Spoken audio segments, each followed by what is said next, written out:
안녕하세요. 작가 김시연입니다. 오늘은 제가 정말 너무 재미있게 읽은 책을 여러분들에게 소개하려고 이렇게 영상을 찍게 되었어요. 오늘 소개할 책은 책을 좋아하는 어른들을 위한 동화입니다. 책을 지키려는 고양이라는 제목의 책인데요.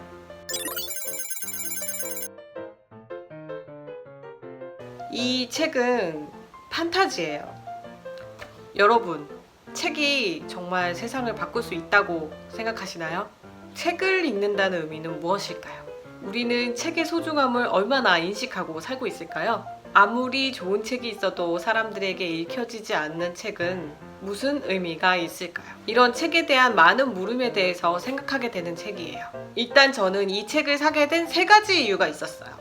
첫 번째는 표지가 너무 마음에 들었어요. 두 번째는 고양이가 나와요. 고양이가 사람처럼 막 얘기를 해요. 그런데 그 말투가 너무 좋았고요. 세 번째는요, 이 책을 쓴 저자 나스가와 소세키의 팬이기 때문에 이 책을 망설임 없이 구입했는데요.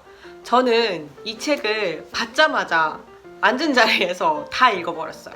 그만큼 흡입력이 가득한 책이고 제 취향을 제대로 저격한 책입니다.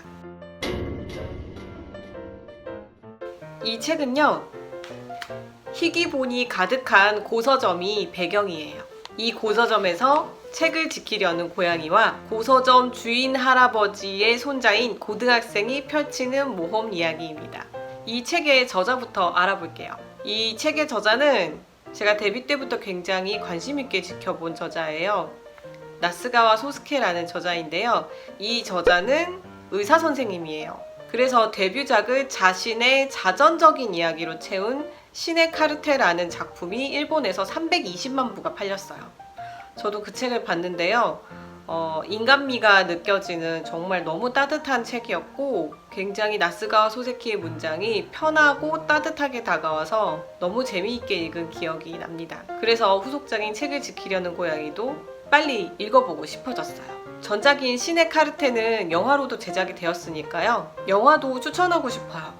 이 책은 아직 영화화 되진 않았지만 애니메이션으로 빨리 만들어줬으면 좋겠어요.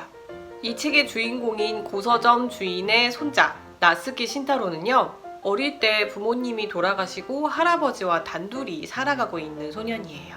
이 소년은 굉장히 말수가 적고 친구들하고 노는 것보다 책 읽는 거를 훨씬 좋아해요. 그런데 어느 날 할아버지가 돌아가신 거예요.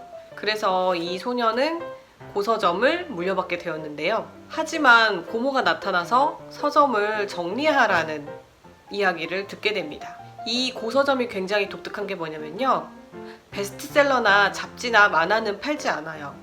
하지만 웬만한 고전들은 전부 갖추고 있는 서점이었죠. 설정부터가 굉장히 마음에 듭니다. 이런 고서점 어디 없나요? 그런데 이 주인공한테 이 고서점은 단순히 생계수단이 아니었거든요. 고서점을 정리해야 되나 말아야 되나 이렇게 시름에 빠져 있는데, 인간의 말을 하는 고양이가 갑자기 이 소년 앞에 나타나게 됩니다. 고양이를 따라 모험을 떠나게 되는 이 소년은요, 무슨 다른 나라로 모험을 떠나는 게 아니라 서점 안쪽으로 가게 돼요. 그런데 서점 안쪽에 다른 공간이 펼쳐지게 돼요. 판타지 소설이죠. 이 공간에서 책을 대하는 다양한 인간 군상들을 만나게 되는데요. 첫 번째 인간 군상은 자칭 지식인입니다. 이 지식인은 책을 빠르고 많이 읽는 데밖에 관심이 없어요.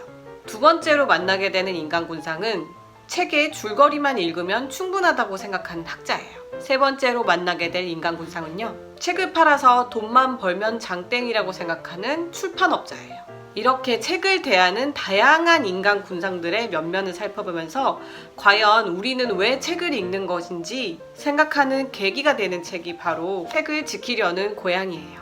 이 책을 지키려는 고양이는 책 덕후를 저격하는 명문장이 굉장히 많이 들어있습니다. 제가 몇 가지만 소개해드리자면요. 마음으로 보지 않으면 잘 보이지 않아. 가장 중요한 건 눈에 보이지 않는 법이지. 중요한 건 이해하기 힘든 법이지. 많은 사람들이 그런 당연한 사실을 알아차리지 못한 채 하루하루를 살고 있어. 책에는 마음이 있지. 책은 존재하는 것만으로는 단순히 종이 조각에 불과해. 위대한 힘을 감추고 있는 걸작도, 장대한 이야기를 만들어내는 대작도 펼치지 않으면 하찮은 종이 조각일 뿐이지. 책을 읽고 어렵게 느꼈다면 그건 네가 몰랐던 새로운 게 쓰여있기 때문이야. 어려운 책을 만났다면 그거야말로 좋은 기회지. 책이 쉽다는 건 네가 아는 게 쓰여있다는 증거야. 어렵다는 건 새로운 게 쓰여있다는 증거고. 이 밖에도 이 책에는 책 덕후, 책을 사랑하는 사람들의 취향을 저격한 명문장들로 가득해요.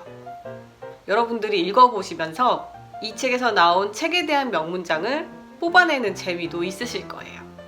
우리는 책이 정말 풍족한 시대에 살고 있잖아요. 마음만 먹으면 책을 무한대로 만날 수 있는 시기에 살고 있는데도 불구하고 책의 소중함을 얼마나 깨달으면서 살고 있을까요?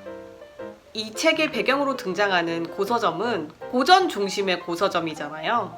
그래서 고전에 대해서 이런 문장이 담겨 있어요. 시대를 초월한 책에는 큰 힘이 담겨 있단다. 힘이 있는 수많은 이야기를 읽으면 넌 마음 든든한 친구를 많이 얻게 될 거야.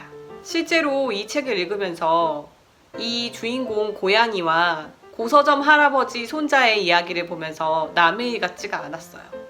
아, 이거는 진짜 내가 책을 읽으면서도 이런 생각을 했는데 하면서 정말 반가운 친구를 만난 그런 생각도 들었습니다. 어른을 위한 동화라서 저는 이런 책 정말 좋아하거든요. 크기도 작고 가벼워서 여러분들이 들고 다니면서 읽기에도 굉장히 좋은 책이에요. 이 책을 읽으면서 제가 왜 독서를 좋아하는지 생각해보는 계기도 되었어요. 판타지는 비현실적인 이야기를 다루고 있잖아요. 그런데 그 비현실적인 이야기가 어쩌면 가장 현실적인 이야기일지도 모른다는 생각이 들었어요. 그게 판타지 문학이 주는 장점 같아요. 판타지와 고양이와 책을 잘 버무린 걸작, 책을 지키려는 고양이였습니다. 저는 다음 시간에도 좋은 책 소개로 돌아올게요. 구독과 좋아요, 알림 설정해 주시면 제가 영상을 만드는데 많은 도움이 됩니다. 그럼 다음 영상에서 뵐게요. 안녕!